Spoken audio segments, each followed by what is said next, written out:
ঈশ্বৰ যোৱা মঠি নিশা শুভবাৰ্তা ৩ অধ্যায় ১ পদৰ পৰা ১২ পদলৈ ১ পদ।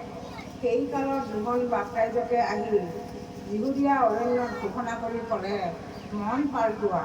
২ পদ। কিয়নো স্বৰ্গৰাজ্য ওচৰ হ'ল। ৩ পদ।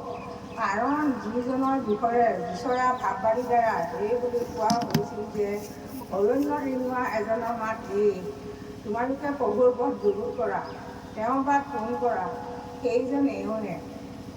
৪ পদ। সেই যোহনৰ উত্তৰ নোমৰ কাপোৰ কঁকালত ছালৰ টঙালি আছিল, তেওঁ আহাৰ কচুৱা ফলিং আৰু হাবিৰ মৌ। ৫ পদ। তেতিয়া জেৰুচালেম আৰু গোটেই যিহুদীয়া আৰু গোটেই অঞ্চলৰ লোক তেওঁৰ ওচৰলৈ ওলাই গ'ল। ৬ পদ। নিজৰ নিজৰ পাপবোৰ স্বীকাৰ কৰি তেওঁৰ দ্বাৰা জৰ্দানলৈ বাপ্তাইজিত হ'ল। ৭ পদ।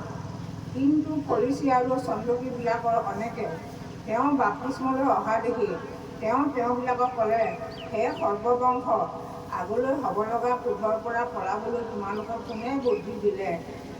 ৮ পদ। এই হেতুকে মন পালটনৰ উপযুক্ত ফলেৰে ফলৱান হোৱা। ৯ পদ।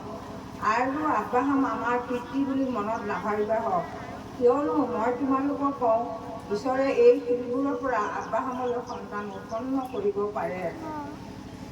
১০ পদ। আৰু এতিয়াই গছৰ গুৰিত কুঠাৰ লাগি আছে, এই হেতুকে যি গছে ফালগতি নধৰে তাক কাটি জুইত পেলোৱা হয়। ১২ পদ।